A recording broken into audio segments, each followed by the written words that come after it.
Galera, é o seguinte, vocês já ouviram aquela história de que um jogo do PS3 só não chegou como uma remasterização pro PlayStation 4 ou pro PlayStation 5 porque a arquitetura do PlayStation 3 é muito difícil de ser utilizada e os jogos que eram exclusivos do console usavam ela integralmente, o que dificulta o processo de remasterização para um console como o PlayStation 4 e o PS5? E para ser muito honesto com vocês, essa acaba sendo uma conversa muito interessante por diversos motivos. O primeiro motivo é que o PlayStation 3 foi um console que foi salvo ou ao menos revigorado graças aos títulos exclusivos dele também. No período em que ele estava em decadência, a Sony adotou uma medida bem forte nesse sentido e começou a desenvolver exclusivos para o console, o que automaticamente fez com que a biblioteca de exclusivos dele seja marcante até mesmo nos dias de hoje. Já o segundo motivo é que apesar de existir uma infinidade de pedidos para que jogos do PlayStation 3 cheguem ao PlayStation 4 ou ao PlayStation 5 e os desenvolvedores dizerem que isso não é possível por conta da arquitetura do console, por conta de toda a programação,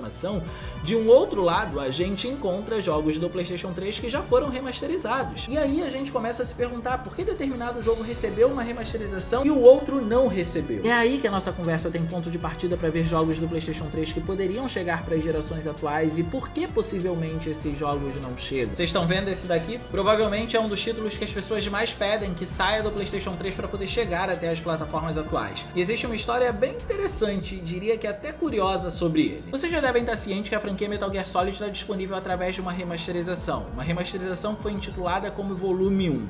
Nesse Volume 1 a gente tem o Metal Gear Solid 1, o Metal Gear Solid 2 e o Metal Gear Solid 3. O Metal Gear Solid 4, no entanto, não apareceu em nenhuma remasterização até hoje. Ele foi o primeiro título da franquia a aparecer no PlayStation 3.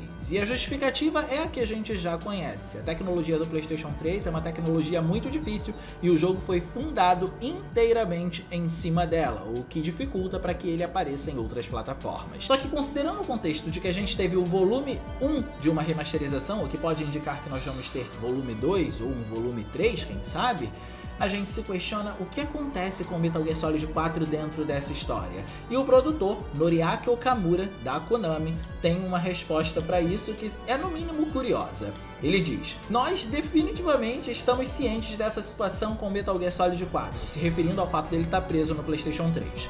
Infelizmente, não podemos dizer muito no momento, com o volume 1 contendo Metal Gear Solid 1 até o 3. Ou seja, se não pode dizer muito no momento, quer dizer que alguma coisa eles estão guardando. E logo em seguida ele diz: você provavelmente pode ligar os pontos. Ou seja, se a gente teve volume 1, existe a possibilidade da gente ter um volume 2. E aí eu fico me perguntando, o que determina se a gente vai ter um volume 2? O que determina se um jogo vai sair do PlayStation 3 para poder chegar a uma plataforma mais recente? Esse é o meu questionamento aqui. E gente, nós poderíamos passar horas e horas aqui falando dos efeitos visuais dos títulos exclusivos do PlayStation 3, como esses títulos usavam a capacidade dos processadores individuais do console para trazer efeitos impressionantes até mesmo nos dias de hoje. A gente poderia fazer tudo isso, englobar a arquitetura do console nessa conversa, mas a grande realidade é que quando a gente vê todo esse assunto discorrido, parece que o que define se um jogo vai ser lançado como uma remasterização ou não para a geração seguinte é o poder de venda dele. Sabe uma remasterização de muito sucesso que eu tenho certeza que você conhece? Dentro dessa saga tem um jogo que você gostaria que ele fosse lançado através de uma remasterização, mas ele não foi? É God of War 3. God of War 3 foi lançado através de uma remasterização e mesmo considerando isso, a gente teve o God of War Ascension que está preso no PlayStation 3 até os dias de hoje. A gente está falando de um jogo que usa basicamente a mesma tecnologia do PlayStation 3 e só um foi portado para o PlayStation 4. Agora vejam a disparidade, a diferença nas informações a respeito das vendas de cada jogo e liguem os pontos. Olha, o God of War 3, num período de 2 anos, de 2010, que foi o período de lançamento dele, até 2012, vendeu cerca de 5,2 milhões de unidades. Quando a gente considera o período de lançamento do jogo, logo quando ele foi lançado, ele atingiu a marca de 1 milhão de cópias vendidas. Já o God of War Ascension, dentro desse período do lançamento, vendeu pouco mais de 360 mil unidades, além de não ser um jogo tão bem avaliado quanto God of War 3 é. Então a gente tem um jogo que, além de não ser tão bem avaliado, porque foi nesse momento que a saga começou a cair na repetição, segundo a mídia, eu particularmente gosto muito de God of War Ascension, pra mim ele é um jogo que merece estar nos dias de hoje. Ainda assim, foi um jogo que vendeu pouco também, o que colaborou pra gente provavelmente não ter uma remasterização dele, porque é a única justificativa que a gente encontra aqui. Só pra não deixar nenhuma informação ser mal interpretada, certo? A gente não tá dizendo aqui que é a tarefa mais fácil trazer um jogo com a arquitetura do PlayStation 3 para uma plataforma atual. A gente não tá aqui para poder discutir com quem entende mais que a gente, que são os desenvolvedores que disseram isso. O que a gente tá dizendo é que o que motiva um jogo passar pela dificuldade de um port do PlayStation 3 para um PlayStation 4 ou um PlayStation 5 é o tanto de sucesso que ele teve naquele período. E eu posso mostrar isso com muito mais argumentos para vocês. Vocês provavelmente conhecem a franquia Killzone, né? Lá na época do PlayStation 2, Killzone veio com um marketing muito pesado. Era um carro-chefe literalmente, porque o marketing dele dizia basicamente que ele era o Halo Killer. O que eu quero dizer com Halo Killer? Ele seria o jogo até então que ficaria responsável por acabar com o império que Halo estava construindo na plataforma adversária, que era o Xbox. Por isso ele veio com um foco muito grande nas tecnologias, trazendo gráficos de ponta no PlayStation 2. Até hoje é um jogo muito bonito. O resultado então de um marketing tão agressivo e bem aplicado em um título que foi extremamente bem executado no PlayStation 2 seria um jogo muito conceituado na plataforma, e deu muito certo, que o Killzone realmente é muito conhecido no PlayStation 2. Só que ser popular pelo conceito não quer dizer o mesmo que ser popular pelas vendas. A gente sabe que muitos títulos do PlayStation 2 ficaram conhecidos por conta da pirataria. A pirataria foi uma faca de dois gumes. Apesar de pegar a venda de diversos jogos, ela também fazia com que diversos jogos ficassem muito conhecidos.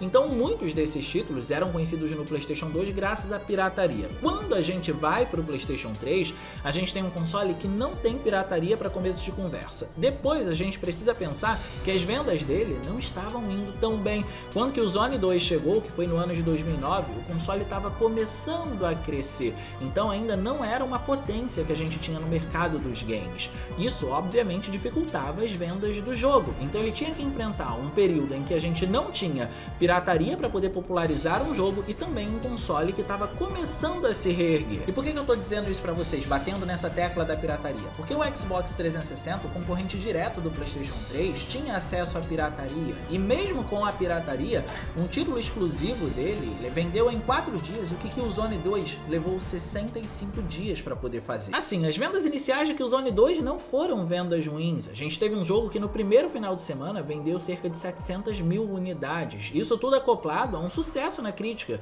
As pessoas elogiavam muito Killzone 2 e com razão. Aquele jogo é incrível, isso para dizer o mínimo. Só que depois disso, essas vendas começaram a cair, e cair muito. A gente teve uma média que caiu para baixo dos 50% considerando esses valores iniciais, e isso é muito pouca coisa. Aí a gente vai para um caso ainda mais interessante com o Killzone 3, que é um outro título que deveria estar com uma remasterização em plataformas mais atuais, porque Killzone 3 na época recebeu o apelido de melhor shooter do PS3. Em nível de qualidade, ele era referência. Então aqui a gente tem aquela ideia do conceito muito bem aplicada. Ele era conceitual dentro do PlayStation 3, só que quando a gente pensa nas vendas, apesar da alta qualidade do jogo, ele levou 5 meses para vender o que Killzone 2 levou menos de 1 mês. Aí vocês conseguem entender onde eu tô querendo chegar quando eu digo que existe uma diferença entre o jogo ser conhecido por ser conceitual, por ser o conceito de determinada plataforma, e ele ser popular comercialmente? Existe um mar de diferença, e Killzone é uma franquia perfeita para poder demonstrar isso. E eu acho que essa história fica ainda mais pesada, dificultando ainda mais esse cenário da gente ter ou não ter uma remasterização dos jogos pra cá, quando a gente lembra que ele não foi só um fracasso de vendas, ele também fracassou na comparativa contra o concorrente, o Gears of War 2. A gente está recebendo hoje em dia Gears of War na plataforma PlayStation, mas a gente não está recebendo na plataforma Xbox um Killzone. Vocês entendem onde eu quero chegar com isso? Apesar da gente apreciar os jogos como ferramentas de arte ou como mecanismos de entretenimento, o lado das empresas quer saber o que dá lucro e o que não dá. Se um jogo está dando lucro, essas empresas vão explorar o máximo que elas podem, e as remasterizações de diversos outros títulos estão aí para poder provar isso, seja exclusivo ou não, aparecendo ou não em uma plataforma concorrente, como é o caso de Gears of War. Mas se não dá lucro, elas não vão investir nisso. Aí depois a gente teve um cenário um pouco diferente, isso acontece com o Resistance. O primeiro game da franquia foi lançado como um título de lançamento do console, ou seja, o PlayStation 3 chegou, Resistance chegou também para poder mostrar, pelo menos em teoria, a capacidade do console. E ele, na verdade, verdade, dentro do PlayStation 3, foi o primeiro título a alcançar 1 milhão de unidades vendidas. Isso foi um marco e tanto, porque ele foi um título de lançamento. E no lançamento, a gente sabe que o console não vendeu tanto quanto ele poderia vender. Então esse daqui, ser o primeiro título a alcançar 1 milhão de unidades vendidas e depois de um ano do lançamento ter alcançado 2,1 milhões de unidades, é um mérito e tanto. Só que essas coisas começam a mudar quando a gente vai para a sequência do jogo. O Resistance 2 é um jogo mais difícil da gente encontrar informações precisas a respeito das vendas dele. O que a gente tem de certeza é que no período do lançamento ele vendeu cerca de 380 mil unidades nos Estados Unidos especificamente. E se a gente considerar que esse não é um número global, a gente teve um resultado positivo para o jogo. Só que o problema dele vai para muito além disso. Pelo que parece, se você fizer uma busca consensual no meio da comunidade do jogo, ao que tudo indica, o principal problema dele foram algumas mudanças que fizeram e algumas exclusões, como por exemplo o fato de que agora, nesse daqui, a gente não tem a possibilidade de jogar em co-op ou modo campanha dele. Cortaram essa possibilidade. Muitos fãs não gostaram disso. E é agora que a gente começa a entender a gravidade da situação dentro da saga e como isso pode ter impactado para ela não ter aparecido com uma remasterização em outros consoles mais recentes, quando a gente vê o próprio gerente da comunidade, o James Stevenson, dizendo que o jogo foi um fracasso para os seguidores mais hardcore da saga.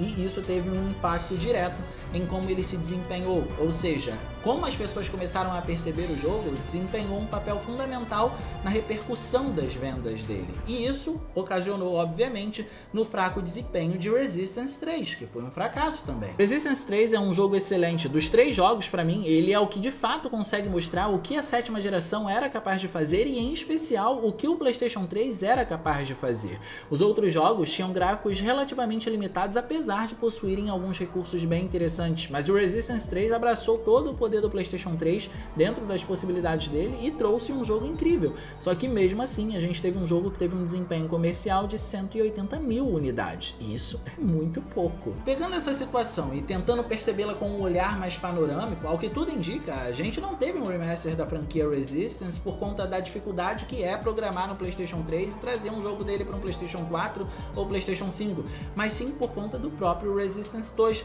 Foi com o Resistance 2 que o desinteresse das pessoas em cima da franquia começou a ser despertado e culminou em Resistance 3. Quando o jogo começou a vender muito e as pessoas começaram a ter acesso a ele, essas opiniões também começaram a ser disseminadas. E assim, conforme mais pessoas tinham acesso a essas opiniões, mais pessoas também não tinham interesse no jogo com base nelas. E isso fez com que o Resistance 3 não vendesse bem, mesmo que o Resistance 3 seja um jogo incrível e superior ao que o Resistance 2 trouxe. E nessa hora, pra gente deixar a conversa um pouco mais dinâmica, um pouco mais complexa, eu acho que é até interessante a gente aplicar um pouco de ceticismo, um pouco de dúvida em cima dessa teoria de que os jogos, na verdade, não deixaram de sair do PlayStation 3 por conta do PlayStation 4 ou por conta da arquitetura do console, mas sim por conta do baixo desempenho comercial deles.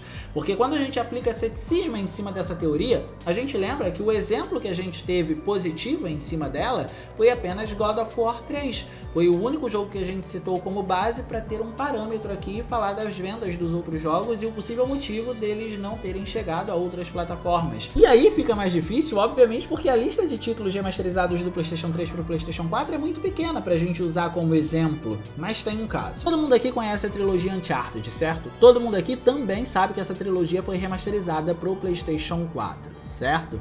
Vocês já pararam para pensar qual foi o menor número de vendas de um jogo da trilogia original da saga que foi disponibilizada para o PlayStation 3? Eu não queria falar nada, mas o jogo que teve o menor desempenho comercial vendeu cerca de 4,8 milhões de unidades e foi o Uncharted 1. Todos os outros jogos estão acima de 6 milhões de unidades vendidas. Se a gente considerar que isso é apenas uma média, dá para dizer que o menor desempenho comercial de Uncharted foi 5 milhões de unidades vendidas. E isso é muita coisa, então justifica a gente ter uma remasterização de um jogo como esse, de uma trilogia como essa, porque obviamente iria dar dinheiro novamente. E pra mim o que vai bater o martelo dessa nossa conversa é o futuro, porque eu tô vendo os dados das vendas da saga Metal Gear e Metal Gear Solid 4 vendeu nada menos do que 7 milhões de unidades.